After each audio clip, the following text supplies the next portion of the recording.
Hello बच्चों, today I am going to start with the new chapter which is chemical bonding।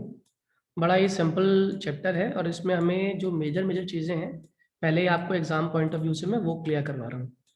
सबसे पहले chemical bonding में आपको पता होना चाहिए कौन कौन से टॉपिक्स हैं। जैसे सबसे पहला जो टॉपिक आपका आएगा that is Kaushal Lewis approach. Kaushal Lewis approach क्या थी? कौशल लुईस अप्रोच ये मैं क्लियर कर दूँ आपको। कौशल लुईस ने सिर्फ और सिर्फ एक ही बात कही। उसने कहा ऐसा है कि जितने भी एटम्स होते हैं इन सभी एटम्स के अंदर इलेक्ट्रॉन्स मौजूद हैं आउटर मोस्ट शेल में, और ये इलेक्ट्रॉन्स हेल्प करते हैं उनकी वैलेंसी की तरह। और इन्हीं इलेक्ट्रॉन्स के ऊपर डिसाइड होता है कि क्या कोई एलिमेंट इलेक्ट्रॉन देगा या क्या कोई एलिमेंट इलेक्ट्रॉन लेगा। फॉर एग्जाम्पल अगर मैं बात कर रहा हूँ Na की, तो Na का इलेक्ट्रॉन डॉट स्ट्रक्चर में सिर्फ और सिर्फ मुझे Na का लास्ट इलेक्ट्रॉन दिखाना है, जो कि कौन सी कॉन्फ़िगरेशन के हिसाब से क्या बैठता है, 281। तो 281 में जो लास्ट इलेक्ट्रॉन है दैट इज 1 इलेक्ट्रॉन, वो मैं Na के अंदर ड्रॉ कर दूंगा। तो Na के अंदर एक इलेक्ट्रॉन ये आपने वैलेंस इलेक्ट्रॉन की फॉर्म में दिखा दिया। अब Na के बाद ये तो सिंपल एलिमेंटल फॉर्म में डायग्राम है। मान लो अगर कोई मॉलिक्यूल होता तब कैसे करते हैं आप? तो मॉलिक्यूल की फॉर्म में मान लीजिए CO2 है। अब पहले हम चेक करते हैं कि इसमें सेंट्रल एटम कौन है। सेंट्रल एटम कार्बन है। तो आपने क्या किया, कार्बन के 4 इलेक्ट्रॉन्स ड्रॉ कर दिए। 4 इलेक्ट्रॉन्स ड्रॉ किए, यहाँ पर भी आपने ऑक्सीजन दिखा दिया ड्रॉ हुए हुए, ऐसे ही यहाँ पर भी आपने ऑक्सीजन दिखा दिया ड्रॉ किए हुए। ठीक है। अब आप जानते हैं कि ये दोनों तो डबल बॉन्ड बना लेंगे, ऐसे ही ये दोनों भी क्या बना लेंगे, डबल बॉन्ड बना लेंगे। ओके, तो डबल बॉन्ड बन गया। डबल बॉन्ड बनने के बाद अब यहाँ पे क्या हुआ कि यहाँ पे इस तरीके से मॉलिक्यूल बन गया। मेरी बात समझ आ गई? बन गया। अब जब मॉलिक्यूल बन गया तो उसके बाद चेक करो कि ये ऑक्टेट भी कंप्लीट कर रहा है। हाँ, जनरली क्या होता है, जितने मॉलिक्यूल्स होते हैं वो लोग कंबाइन करते ही इसलिए हैं so that they can complete their octet, but is not a hard and fast rule कि अगर मॉलिक्यूल बन रहा है तो ऑक्टेट कंप्लीट हो। ये जरूरी नहीं है, मॉलिक्यूल बन सकता है और ऑक्टेट कंप्लीट ना हो, ये भी पॉसिबल है, जो कि आगे जाके हम पढ़ेंगे भी लिमिटेशंस ऑफ ऑक्टेट रूल में। अभी के लिए याद रखना कि हमने क्या किया, कार्बन ड्रॉ कर दिए, डबल बॉन्ड ओ दिखा दी। जितने भी जो आपको डॉट्स दिखाई दे रहे हैं ना, you have to show them in the Lewis dot structure, क्योंकि लोन पेयर ऑफ इलेक्ट्रॉन्स आपको दिखाने पड़ेंगे अगर आपके वैलेंस शेल में बच गए हैं तो। जैसे ऑक्सीजन के वैलेंस शेल में 6 होते हैं, मगर कंबाइन कितने कर रहे हैं, 2 कर रहे हैं, तो आपको हर ऑक्सीजन के ऊपर 2-2 इलेक्ट्रॉन पेयर दिखानी पड़ेगी। तो ये आपका सिंपल स्ट्रक्चर आया मॉलिक्यूल का। मान लो अगर ये कोई रेडिकल होता, जैसे मान लीजिए CO3 2-, इसका डायग्राम कितनी बार आता है एग्जाम में आपके कि किसी ना किसी फॉर्म में, चाहे रेजोनेटिंग स्ट्रक्चर आ जाए आपका CO3 2- का, या आपसे कहे कि इलेक्ट्रॉन डॉट स्ट्रक्चर ड्रॉ कर दो, तो कैसे करना होता है। तो पहले एक काम कीजिए, सी यहाँ पर 3 O, देखो ऑब्वियसली बात है 3 ऑक्सीजन है ना, तो ज्योमेट्री के हिसाब से भी ये ट्राइंगुलर शेप में अरेंज करेंगे अपने आप को। तो यहाँ पे आपने कितने ऑक्सीजन ले लिए, कितने इलेक्ट्रॉन ले लिए, कार्बन के जनरली 4 होते हैं, मगर इसने 2- मतलब 2 और बोरो किए हुए बाहर से, तो आपने क्या किया, 6 इलेक्ट्रॉन्स यहाँ पे दिखा दिए। ठीक है। अब बड़ा इंपॉर्टेंट टॉपिक आपको मैं सिखा रहा हूँ, ध्यान से समझना है इसको। असल में हम 3 तरह के बॉन्ड्स पढ़ते हैं, एक आयनिक बॉन्ड होता है, एक कोवलेंट होता है और एक कोऑर्डिनेट होता है। जब हम आयनिक बॉन्ड की बात करते हैं तो आयनिक बॉन्ड सिंपली क्या रिप्रेजेंट कर रहा होता है, शेयरिंग को रिप्रेजेंट कर रहा होता है, मतलब ट्रांसफर को रिप्रेजेंट कर रहा होता है, कि मतलब जिसमें एक स्पीशी इलेक्ट्रॉन को देगी और दूसरी स्पीशी इलेक्ट्रॉन को एक्सेप्ट करेगी। Same story goes with the carbon. Carbon भी क्या करेगा, यहाँ पे आयनिक बॉन्ड नहीं बना पाएगा, शेयरिंग करेगा, क्योंकि आपको याद होगा नॉन मेटल्स में शेयरिंग होती है। तो दूसरा बॉन्ड जो होता है हमारा वो कोवलेंट बॉन्ड है, जिसमें शेयरिंग हो रही होती है। तो यहाँ पे आप नोटिस कर रहे हैं कि कार्बन ने इस ऑक्सीजन के साथ सिंपल तरीके से पहले एक डबल बॉन्ड बना लिया, और डबल बॉन्ड बनाने पे इस ऑक्सीजन का फायदा हो गया कि इसके पास 8 इलेक्ट्रॉन हो गए। अब कहीं ना कहीं ऑक्सीजन के 8 इलेक्ट्रॉन पूरे हुए, तो इस कार्बन ने भी देखिए अपने चारों तरफ देखा, क्या मेरे 8 इलेक्ट्रॉन पूरे हैं, तो उसने देखा कि ऐसा करने से मेरे भी 8 इलेक्ट्रॉन पूरे हो चुके हैं। अगर आप ध्यान से देखें तो ये 4 ये रहे और 2 यहीं पर 8 हो गए। तो इसका मतलब कायदे से तो इस कार्बन को इन दोनों ऑक्सीजन से कंबाइन करना ही नहीं चाहिए, मगर ऐसा होता नहीं, क्योंकि रेडिकल बनेगा कैसे अगर ये कंबाइन नहीं करेगा तो इसीलिए क्या होता है, कार्बन और अच्छा कार्बन अगर कंबाइन कर भी जाए, कोवलेंट बॉन्ड बना भी ले इसके साथ कि भाई मेरे साथ तू कोवलेंट बॉन्ड बना ले, तो कोवलेंट बॉन्ड बनाते ही यहाँ पे गड़बड़ हो जाएगी। क्यों? मान लो इस कार्बन ने अपने अगर 2 इलेक्ट्रॉन यहाँ रखे और इस ऑक्सीजन ने अपने 2 इलेक्ट्रॉन 6 में से सामने रखे, और बाकी 4 पीछे रख दिए, तब भी इस ऑक्सीजन को तो कोई दिक्कत नहीं हो रही, ऑक्सीजन के तो अभी भी 8 हो रहे हैं। लेकिन दिक्कत किसको हो गई, आप नोटिस कर रहे होंगे, कार्बन को दिक्कत हो गई। कार्बन को इसलिए दिक्कत हो गई क्योंकि कार्बन के पास अब कितने इलेक्ट्रॉन्स हो गए, देखो तो यहाँ पर भी शेयरिंग होगी, और इस तरीके से आपका इलेक्ट्रॉन डॉट स्ट्रक्चर बने। तो कार्बन के अंदर भी आपके टोटल नंबर ऑफ इलेक्ट्रॉन्स कितने हो गए, टोटल काउंट करूं तो इधर से भी ये इलेक्ट्रॉन्स को जब शेयरिंग करेगा इसके साथ, ये कार्बन ने इसके साथ शेयरिंग करी, मान लीजिए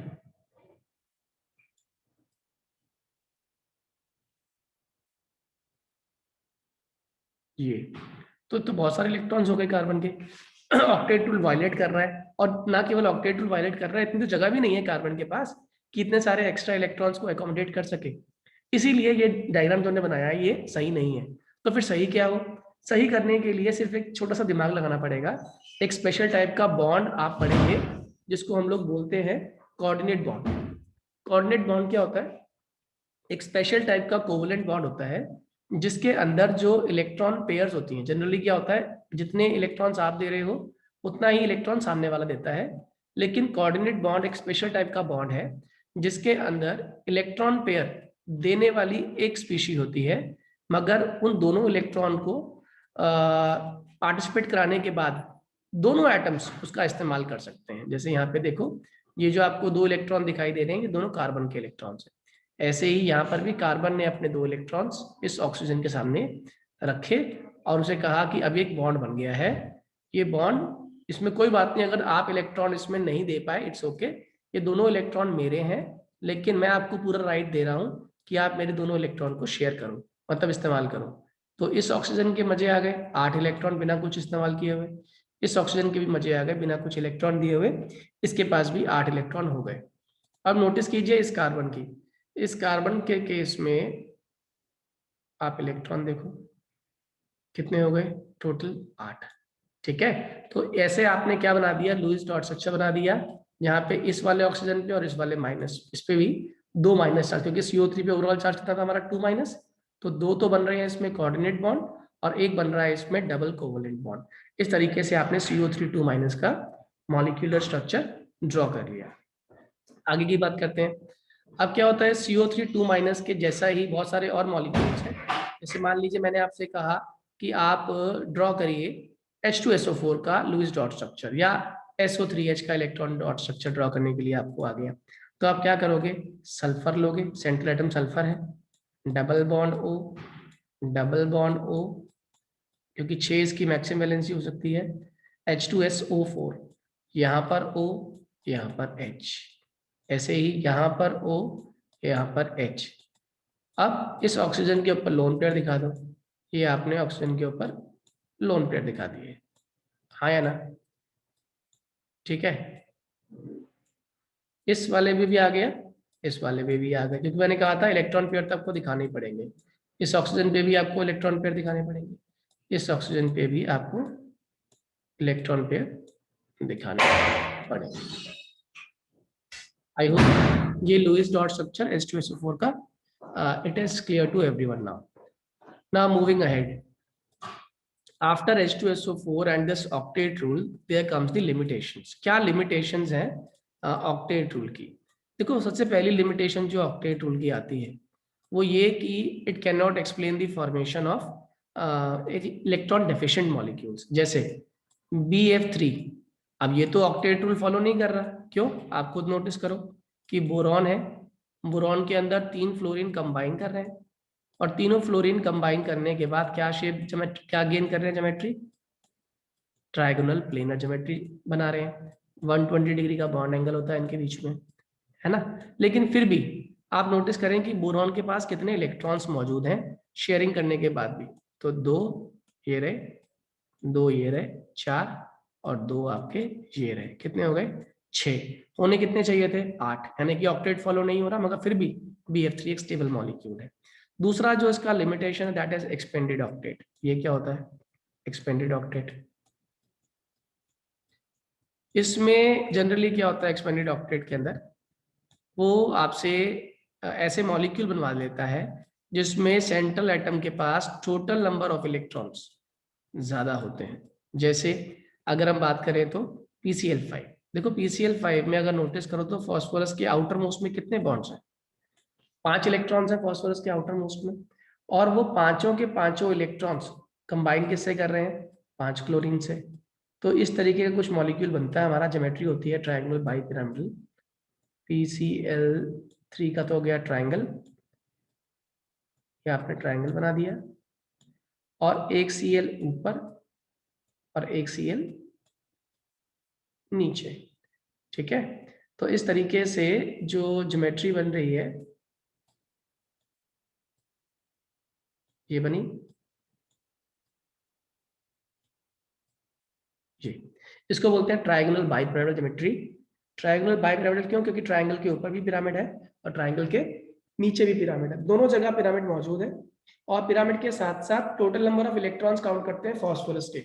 इन दिस केस फॉस्फोरस की जब हम बात कर रहे थे टोटल नंबर ऑफ इलेक्ट्रॉन्स की, तो आप बताइए कितने इलेक्ट्रॉन्स आ रहे हैं आपको? फॉस्फोरस के आउटर मोस्ट में कितने हैं? आपको दिखाई दे रहा है कि फॉस्फोरस के आउटर मोस्ट में 5 इलेक्ट्रॉन्स होते हैं। कंबाइन कितने से कर रहा है? कंबाइन कर रहा है ये 5 से। तो 5 और 5 कितने हो गए? 10 हो गए, है ना। तो होने कितने चाहिए थे? 8 है, कितने? 10। इसीलिए ये कैसा मॉलिक्यूल हो गया? ये शो कर रहा है हमारा एक्सपेंडेड ऑक्टेट। ऐसे ही SF6 भी इसका एग्जांपल है, उसमें सल्फर के टोटल नंबर ऑफ इलेक्ट्रॉन्स 12 हो जाएंगे, क्योंकि वो 6 फ्लोरीन से कंबाइन करने वाला होता है, ठीक है। एक थर्ड आता है ऑड इलेक्ट्रॉन मॉलिक्यूल। थर्ड इसकी लिमिटेशन जो आती है एग्जाम में, that is odd electron molecule. अब ये क्या होती है ऑड इलेक्ट्रॉन? यानी कि कंबाइन करने के बाद, कॉम्बिनेशन करने के बाद भी जो मॉलिक्यूल है उस मॉलिक्यूल पे नंबर ऑफ इलेक्ट्रॉन्स कितने रह जाते हैं? Odd electrons. जैसे एग्जाम्पल के तौर पे देखिए NO, अगर मैं देखूं तो N के पास 5 होते हैं, O को कितने चाहिए? O को 2 चाहिए, तो इसने क्या किया? 2 यहाँ रखे। N ने अपने क्या किया? 5 में से,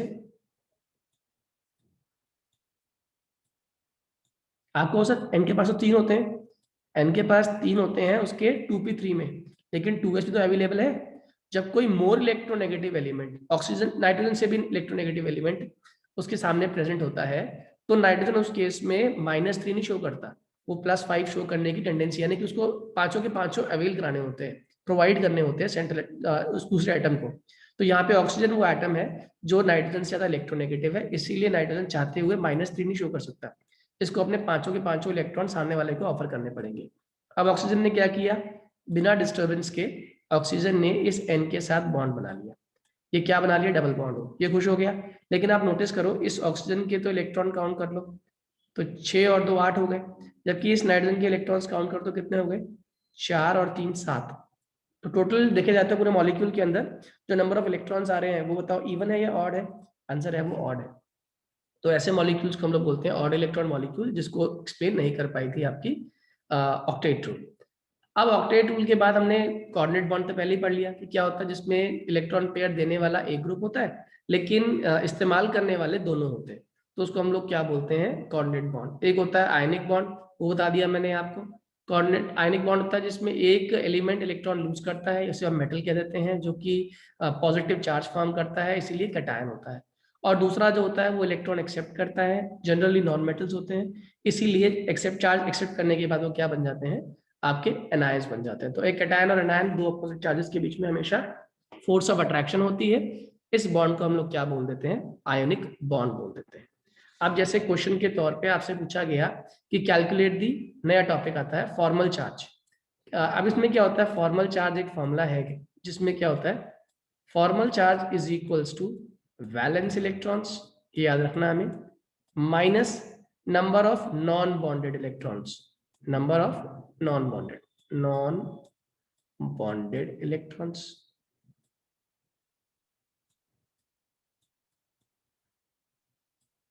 minus half bonded electrons, shared pair भी कहते हैं इसको हम लोग, है ना, हाफ बॉन्डेड इलेक्ट्रॉन्स। तो इस तरीके से आप क्या करते हैं? फॉर्मल चार्ज का फॉर्मूला निकालते हैं और इस्तेमाल करते हैं। अब इसको करके दिखाता हूँ कैसे होता है एक क्वेश्चन की फॉर्म में, मैं आपको इसे क्लियर करता हूँ।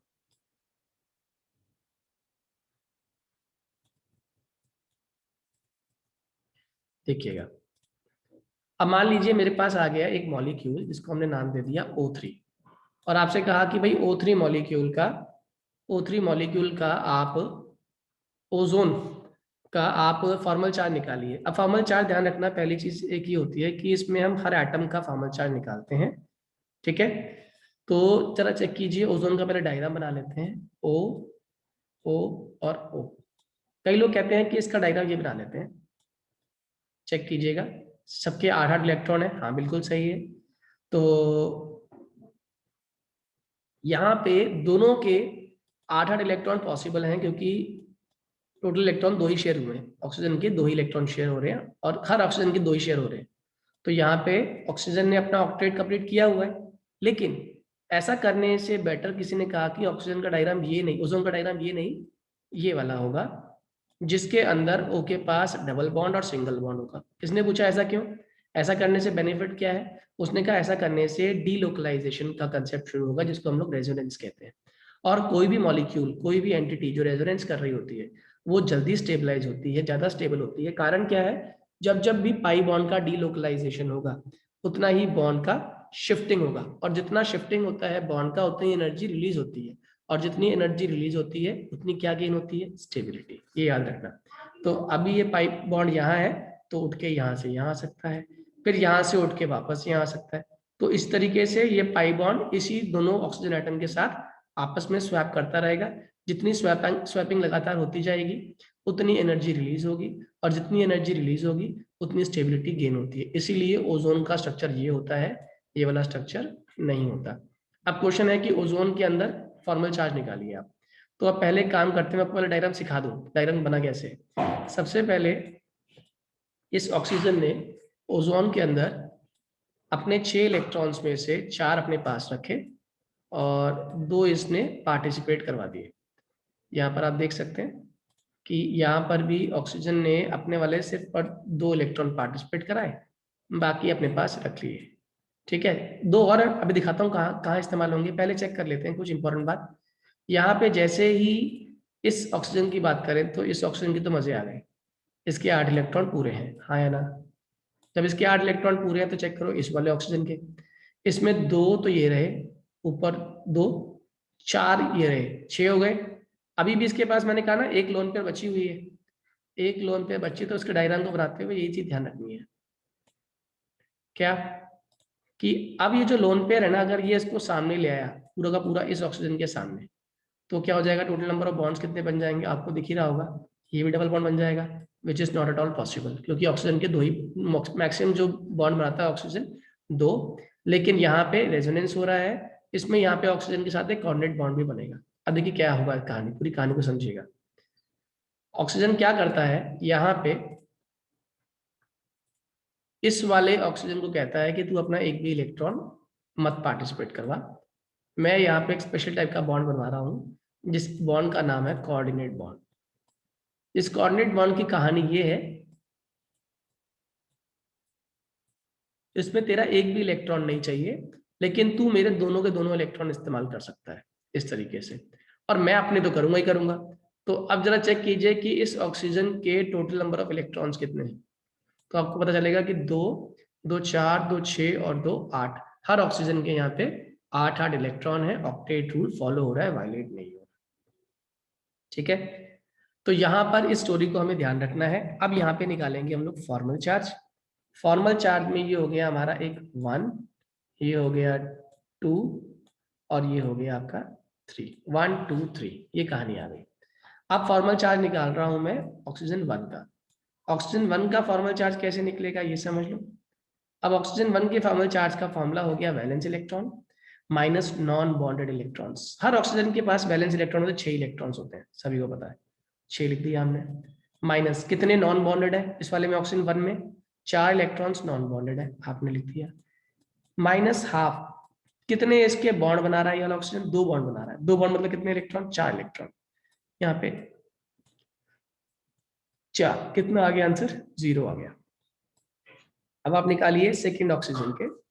सेकेंड ऑक्सीजन के केस में जो आपके फॉर्मल चार्ज निकलेगा, वैलेंस इलेक्ट्रॉन तो 6 ही रहेंगे हमारे, माइनस कितने हैं आपके नॉन बॉन्डेड इलेक्ट्रॉन्स? सिर्फ 2, सिर्फ यही 2 इलेक्ट्रॉन पार्टिसिपेट नहीं कर रहे, तो 6 - 2 माइनस हाफ, अब कितने बॉन्ड्स बना रहा है, ये बना रहा है 3 बॉन्ड, डबल बॉन्ड इस तरफ और सिंगल बॉन्ड इस तरफ। तो कितने हो गए 6 इलेक्ट्रॉन्स, तो यहाँ लिख दिया आपने 6। सॉल्व करो, ये 3 हो गया, ये 2 हो गया, it comes out to be 1। बात समझ आ गई। फिर आ गया आपका O3। अब O3 में क्या हुआ, O3 में हमारे पास कितने इलेक्ट्रॉन्स हैं, बैलेंस इलेक्ट्रॉन तो 6 ही होते हैं, उसको कहने की जरूरत ही नहीं है। माइनस नॉन बॉन्डेड, इस बार तो इसने एक भी इलेक्ट्रॉन नहीं दिया, 6 के 6 ही है। माइनस आप कितने बॉन्ड बन रहे हैं, एक बॉन्ड बनता हुआ दिखाई दे रहा है, इसलिए कितने इलेक्ट्रॉन्स 2। कितना हो गया, ये आ गया आंसर आपका -1। अब एक चीज मैं आपको बताऊं, how will you check that you have done it correctly और not. Just simply add all the formal charges, all the formal charge जितने भी हैं इन्हें आप ऐड कर दीजिए। पहले ऑक्सीजन का, दूसरे का और तीसरे का चार्ज ऐड करिए। जो आंसर आएगा वो असल में आपके मॉलिक्यूल पे होना चाहिए या रेडिकल पे होना चाहिए। जैसे O3 का चार्ज 0 होता है, यहाँ नोटिस किया आपने, एक पे 0 है, एक पे 1 है और एक पे क्या है -1। टोटल कितना हो गया आपका 0। इट मीन्स आपने जो फॉर्मल चार्ज निकाला है वो एग्जैक्टली सही निकाला है। ये फॉर्मल चार्ज समझ आ गया सभी को, इतना पहले प्रैक्टिस करो और फिर इसके आगे कंटिन्यू करते हैं।